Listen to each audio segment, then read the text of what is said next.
Good afternoon, everyone. As you can see, we have a very distinguished panel before you, if I could excuse myself from that, for very experienced and, I must say, senior bankers who have been, I think, in shipping a long time. In fact, I think, Michael, you're probably one of the few people in the room who has been in shipping longer than me. So you look very well on it too. If you look at the programme, Nicholas has not really tied us down to anything narrow. It's a very broad canvas, bank finance. It could even be anything involving non-shipping, but I think he meant shipping finance for us to address today. So we did have some discretion what to address today. There's a huge range of subjects that these gentlemen could probably address, but I thought what I would do would canvass some input from the congregation that makes up the Shipping Finance Church in London and get some indications from those people. What would they like to hear from these guys? And what came back actually was remarkably consistent across the board. They wanted to know what were the major sort of internal and external issues that were challenging banks today. They want to know about the availability of capital in what's a shrinking market, how borrowers become eligible for that capital. We all know that many banks today are focusing on effectively the top 30 owners. Where does the rest of the huge shipping community access capital? People were interested on the terms and the cost of finding capital, and they're quite interested in environmental issues and the tightening constraints on both banks and the people who they finance in the shipping industry. And of course, there's also issues surrounding internal competition that banks that face themselves in relation to shipping. So we'll come across all of those in different ways in a moment. Let me firstly, if I may, just offer a quick intro to each of our four panelists. Mike, I don't think needs an introduction. He's been with Citi for 77, I believe. Is that right? 77, Michael. He is the global head of shipping, logistics and offshore for over 20 years. In 85, he joined the shipping group in London. And since 1997, he has been the global industry head for Citi, covering their offices in London, Greece, New York, Tokyo, and Hong Kong. And in 2009, he was made the joint head of UK banking for Citi. Christos Tsakonas is the head of global shipping for DNB. Christos set up DNB's office in Piraeus back in 2008 and ran that office for 6 years to 2014, after which he made the, I think for a Greek shipping banker, very interesting and challenging move to the Far East and went to Singapore, where he became the head of shipping, offshore and logistics in Asia for DNB. In 2016, he was made a CEO and general manager of Banking Asia. And before DNB, he'd spent 10 years with JP Morgan, specializing in areas such as special situations and restructuring. So clearly you were very prescient getting doing your sort of background in that particular subject before you came into shipping. Joep Gorgels is the global head of transportation and logistics at ABN AMRO. This has been since June 2015, I think, 2017. He's the head of large clients for shipping, intermodal, aviation, and logistics. That seems a very wide. Diversify, yeah. Before that, for 5 years, he was head of the Oslo branch and responsible for offshore oil and gas and shipping clients across all of Scandinavia. And in earlier days, he'd spent a lot of time with Fortis Bank.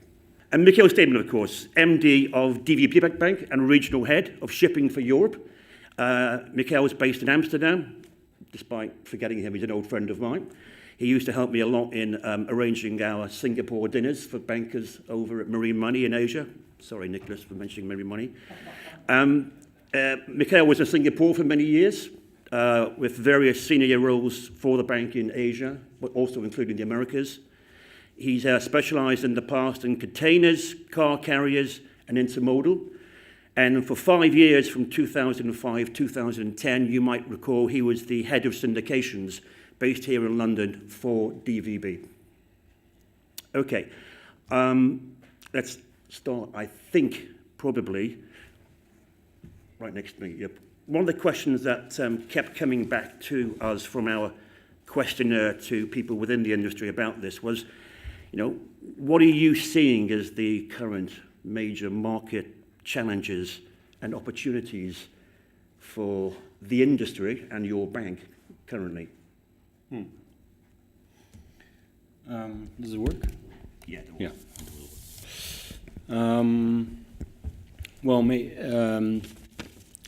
For us as a bank, being very active in the shipping industry, I think the major challenges are coming from the outside, which are regulations, and they probably are equal to many of the banks in this panel, but also others.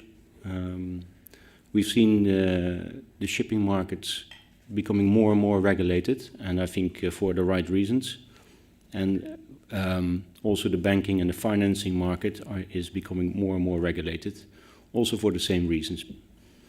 It's very cyclical, and we all had our own downturns. And clearly regulators worldwide, including the ECB, are putting a lot of emphasis on the capital reserved for cyclical businesses, more than any other asset that banks have. So that has implications, as well as companies and projects in financial distress, where regulators are more and more keen to put more scrutiny or more diligent stance of banks' balance sheets and P&Ls. So that is one of the main things I think that we're busy with. Thanks. Yeah. Michael? I think very similar, but I think one of the things I heard the words traditional shipping finance on an earlier panel, and I heard Stamatis talk about billions of dollars lost or hundreds of millions lost in dry bulk.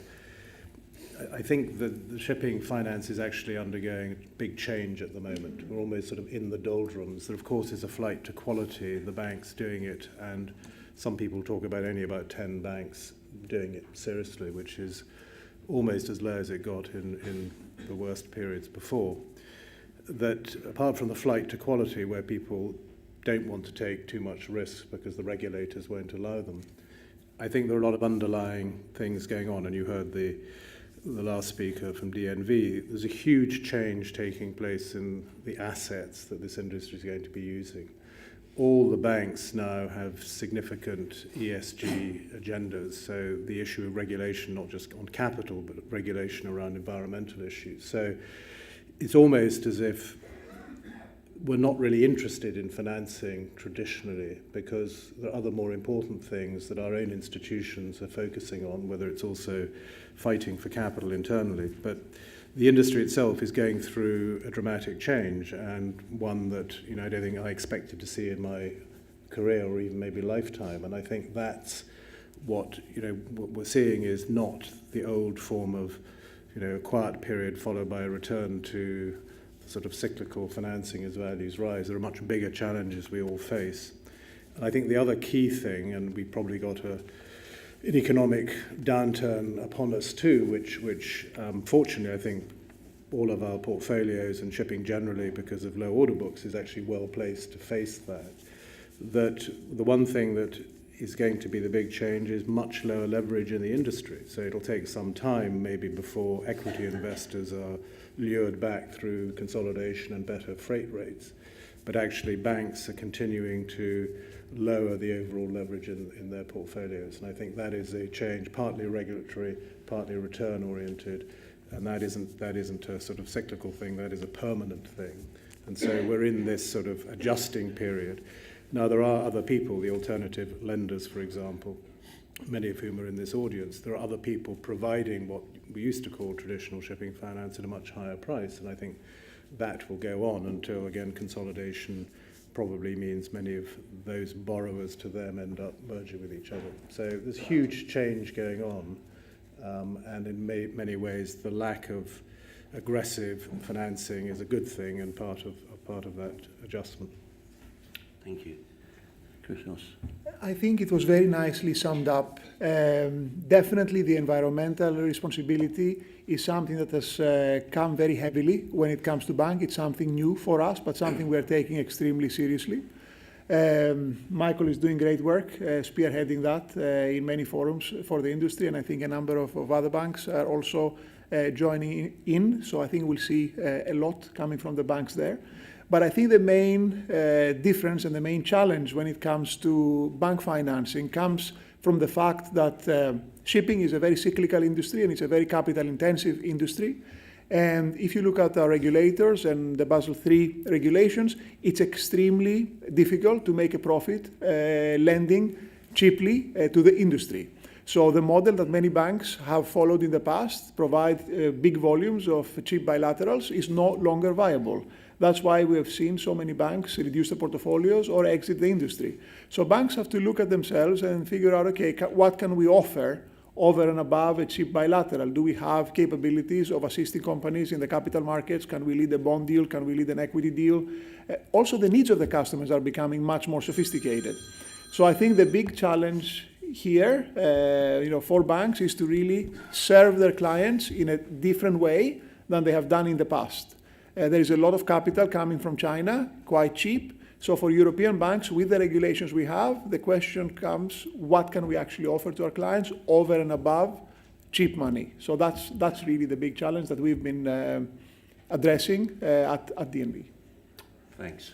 Michiel?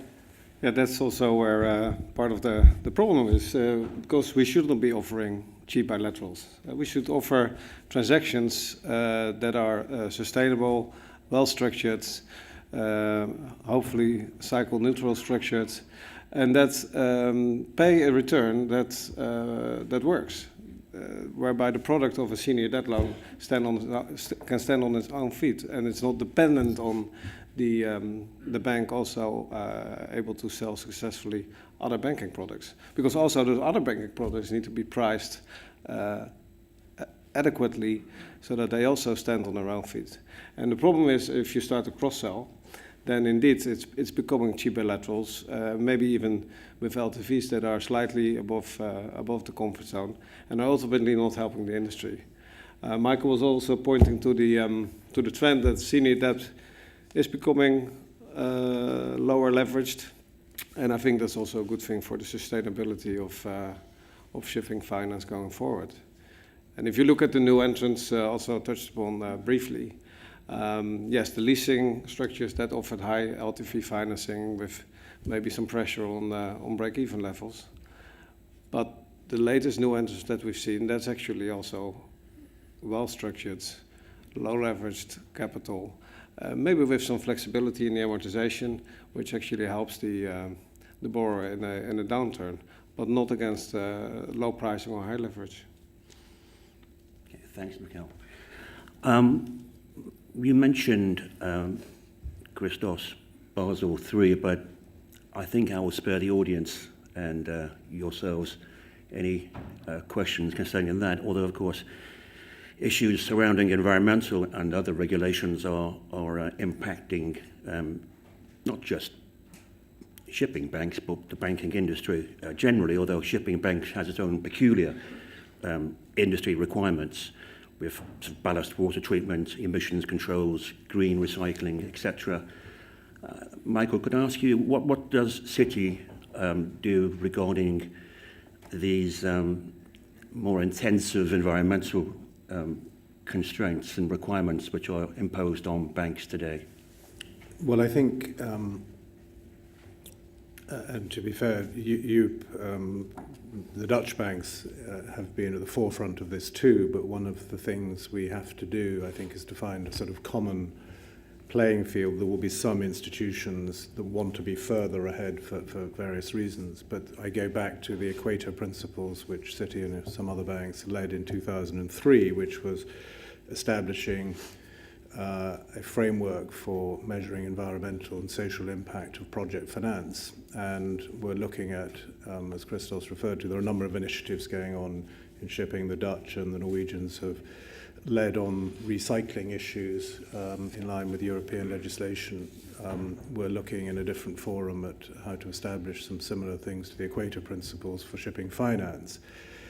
I think the good thing is that those of us on this table and in the audience in shipping banks hopefully are in control of that agenda with their colleagues institutionally, because the last thing we want to be told is how to do shipping finance in a way that doesn't make any sense to the shipping industry. So, but the point is we have to own that, and I think one of the impacts on the shipping industry in its broadest sense is that these environmental issues and capital issues will become very, very important in the criteria as whether we actually have any involvement in the industry.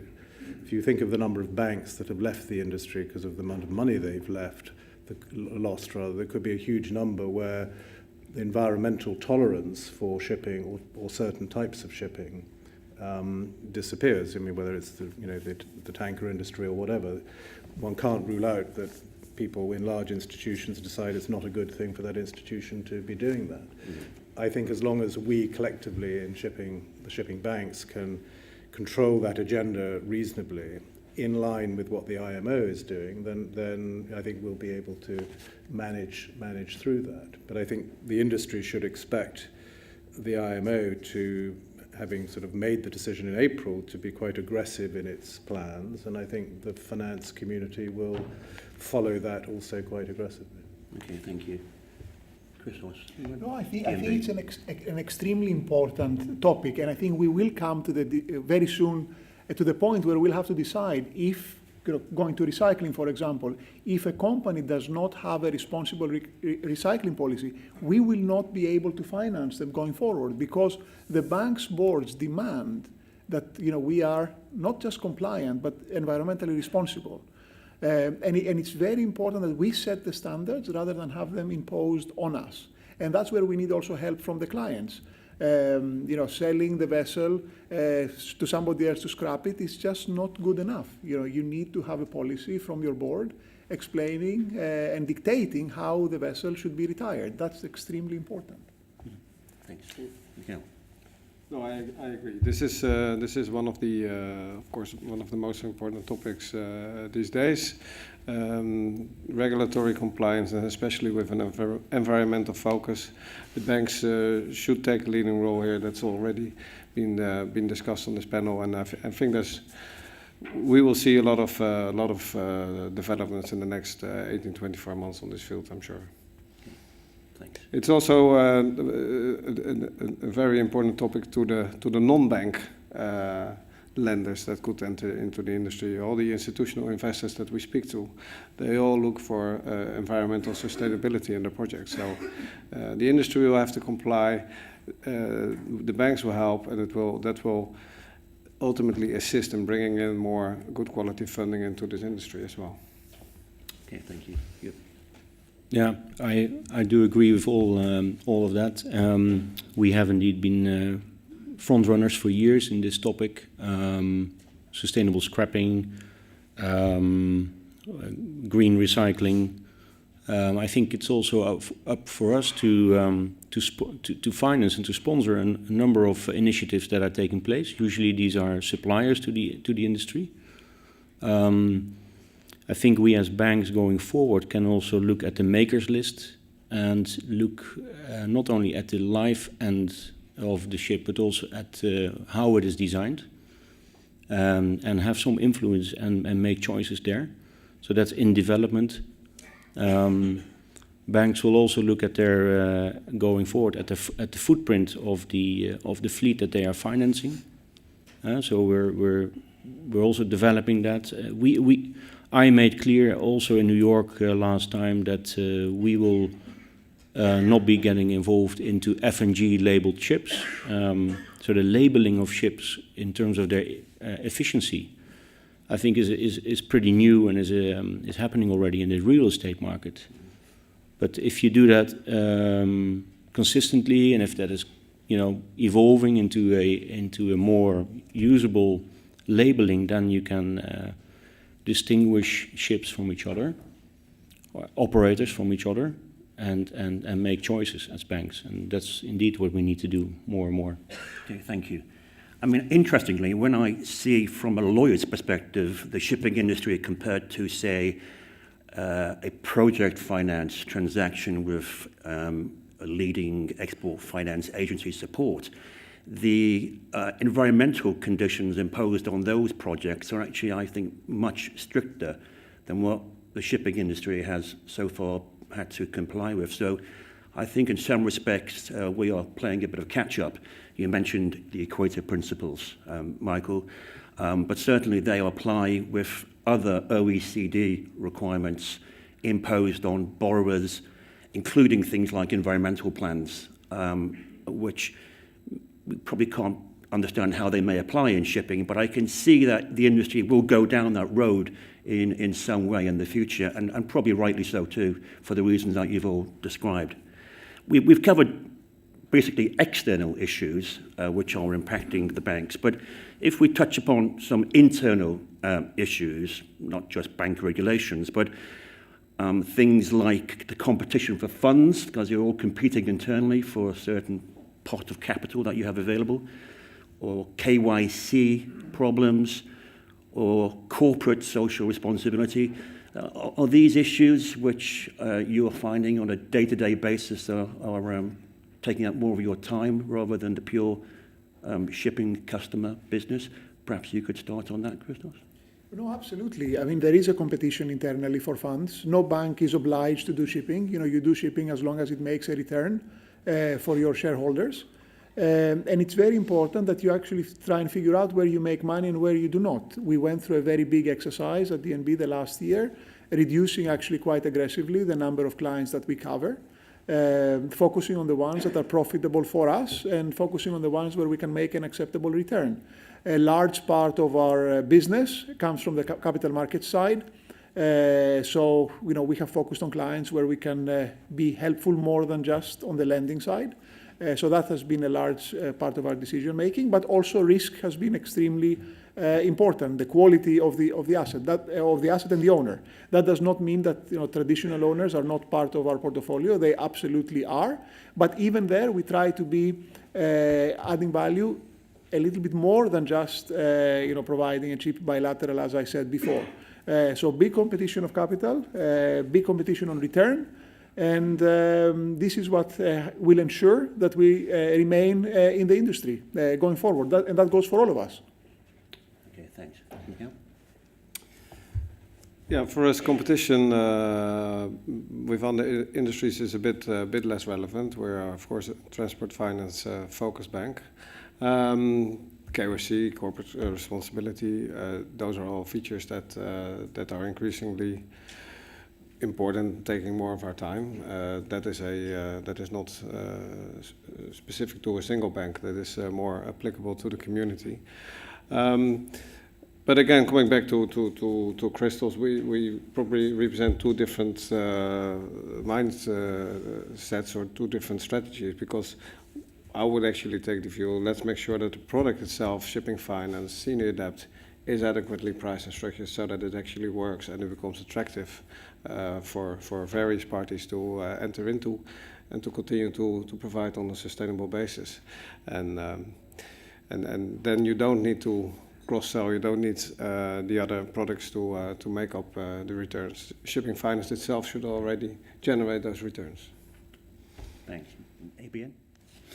Yeah, I think Basel IV regulations are coming. So we all put the 1st of January 2020 in our books because of the low sulfur regulations, but you could also put the 1st of January 2022 and then gradually the 1st of January 2027 in your agenda, because in that period, Basel IV regulations will kick in, and the capital charged for all the assets in the bank, in all the European banks and far beyond, will just be, somewhere between doubled and tripled. And asset-backed finance, including shipping, will be in that category as well.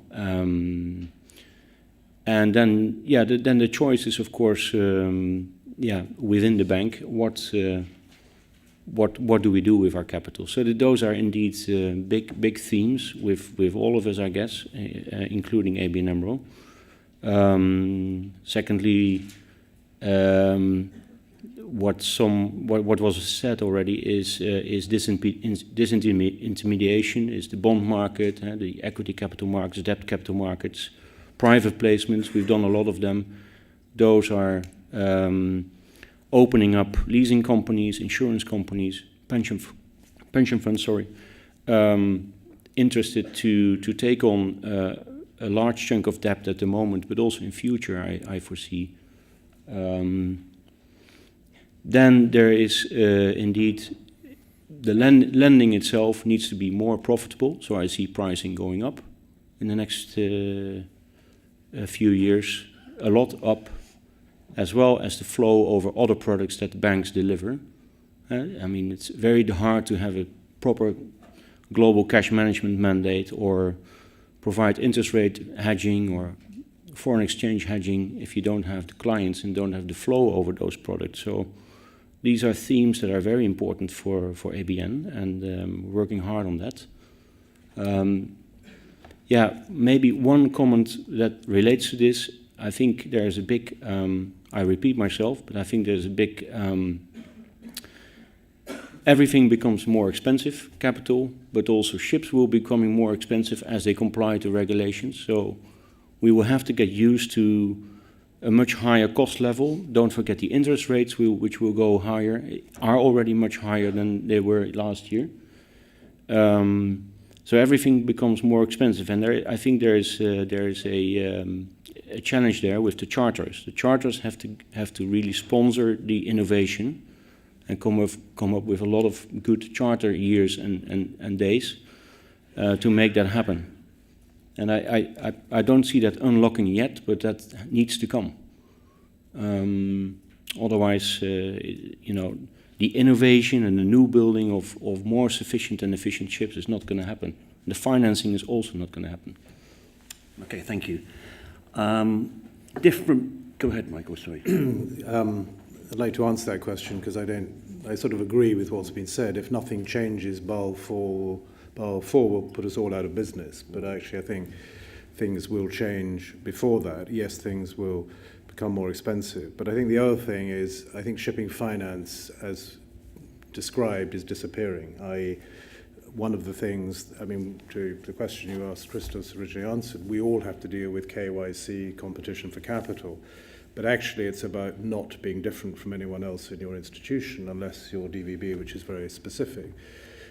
You don't want to stand out. You want to be able to perform as well as any other business and portfolio, so you have access to that capital. But there's one important difference, which is shipping is a dirty word in most banks and with most regulators.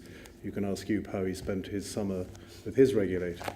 The point is, the word shipping, I think, will disappear, and whether it's to do with technology and digitalization and the rest of it, I think we will see shipping not as an asset. We've never seen it as an asset finance business. We've always seen it as a cash flow business.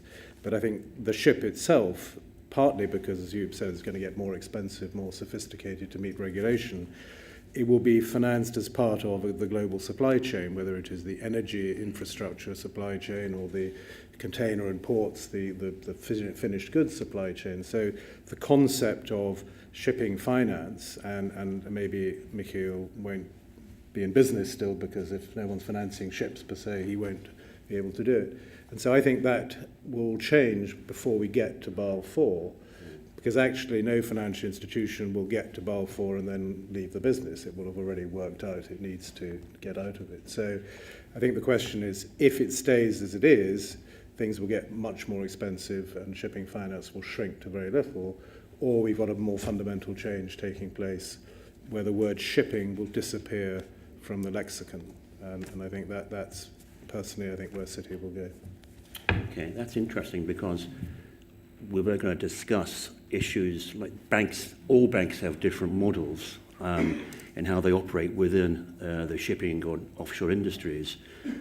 But how do banks today actually make money in shipping? In the past, I think Citi's model used to be to be the lead bank on large syndications and then to sell off in the secondary market. We've been cross-selling since 1990, Yes. when we brought in internal return on capital measures that was, if you like, was competition for capital. So yes, today we can make money lending money, but it's not a good use of our capital. And in fact, we don't look at it as lending. Lending is just one product in providing all sorts of different solutions for our clients. So it's client-focused, of which use of the balance sheet. The big lenders who lent against assets are not on this panel. They're not here anymore. Michiel, that probably, as Spike also says, affects DVB quite a lot as well in terms of, what do you need to do other than just lending to your customers to actually make profit? We were never focused on cross-selling, and I think I mentioned it already earlier in this discussion that ideally it is happening, but not at the expense of price or structure. So that a standalone shipping deal also makes sense. And yes, I also agree with Joep that the expectation is that increased capital cost, increased regulatory cost will have to be priced in, so it will become more expensive. The bank industry will have to pass that on to the borrowers, and the borrowers will also have to be able to pass it on to the end users, or to the cargo interest, or to their clients. And Joep touched upon it already. I think for the shipping community, it is also very important that they're able to pass on the increased costs driven by regulation, whether it's their own regulation or the bank's regulation, to their clients. And that is not always easy, but let's see. But back to banking, I do see the recent new entrants. They are not cross-selling, so they are providing capital to this industry without having to rely on cross-selling. So the trend is actually that the traditional cross-selling model, as undertaken by a number of European banks or American banks, that is shrinking a bit in the context of the new entrants coming in that don't need cross-selling. Christos, could you give a very quick response on that? I have one more question I want to put by you. And for us, very quickly, just to give you some statistics, as I was looking at the last 12 months for us, we have done around 50 deals on the lending side, pure lending, but more importantly, we have closed about 20 deals on the investment banking side. We've led 12 deals on the high yield side, raising about $1.4 billion. And we've led 6 equity deals for about $600 billion in a very difficult capital market environment. So that's where we are transitioning, actually, combination of solid lending, but also investment banking. That's extremely important for us. Okay, great. I'll just skip on to one more question. We have a couple of minutes left. And I think it's interesting for the audience and certainly for me that we obviously, is there going to be some new capital available to the shipping industry other than the PE funds, Chinese leasing, the bond markets and IPO? And do you view these sources of new capital as being complementary to what you guys provide through your banks, or do you view it as pure competition? Perhaps you could start on that one if I don't mind you, and then we'll go through it quickly. No, it's not competition. I do agree with Christos that we work with clients and look for solutions for their funding needs, whether they're growing or divesting. And I think we're in the same way. Any solution that works for the client best is something we would advise on and look for, even if we can't provide the product ourselves. That is, I think, an honest way of, and the proper way of dealing with situations and clients. Advise them in, there are, apart from the products you just mentioned, there are a lot of pockets of senior traditional debt popping up from all sorts of funds, over the last few years. They're either structured as funds indeed or as banks, but and they're typically looking at riskier, higher in the capital chain, but more expensive structures, and that's fine. Okay. Michael, how do Citi see that? I think the inevitability is greater use of the capital markets as the industry consolidates. There's no question that consolidation will continue. I think we're still dealing with the transition of clearing up the sort of mess of the last few years, and I think that will go on for another 2 or 3 years. Many of the alternative lenders in the audience are part of that because they're unregulated. They don't have the same constraints we have. How long that lasts after that, I don't know, but I think that may well last if they remain unregulated, that they effectively do what Michiel's talking about. They become high-priced but traditional lenders where the big regulated banks are forced by their institutions to essentially be in the capital markets for the bigger companies. So that's where you may end up with a sort of two-tier type of market. But I don't think there is any new source. I mean, obviously the Chinese could increase the volume if they want it, but I'm not sure that necessarily makes sense for many of the European owners. Well, I think I read that in 2017 the Chinese leasing was 25% of total ship lending across the globe. So, there is a lot of capital available for sure. We do not view it as competition. If anything, it gives us the ability to put transactions together and help our clients raise money. The beauty about shipping is that it's self-correcting. There is a lot of capital for good projects and for bad projects, and sooner or later, people who invest in the bad projects get out of business. We have seen it recently, and we have seen it also in the past. So, the market fixes itself. okay, thank you. Michiel. No, we also welcome the new entrants, especially the recent trend. I touched upon it earlier. After the leasing companies that came in with high leverage, which is maybe not always so healthy for the industry, the most recent entrants came in with quite a conservative leverage, but then the flexibility on amortization to work with the cyclicality of the project and the project cash flow. And I think that's welcome. So it's robust, it's sustainable, it's conservative, and then we think it's good for the industry. Okay, thank you.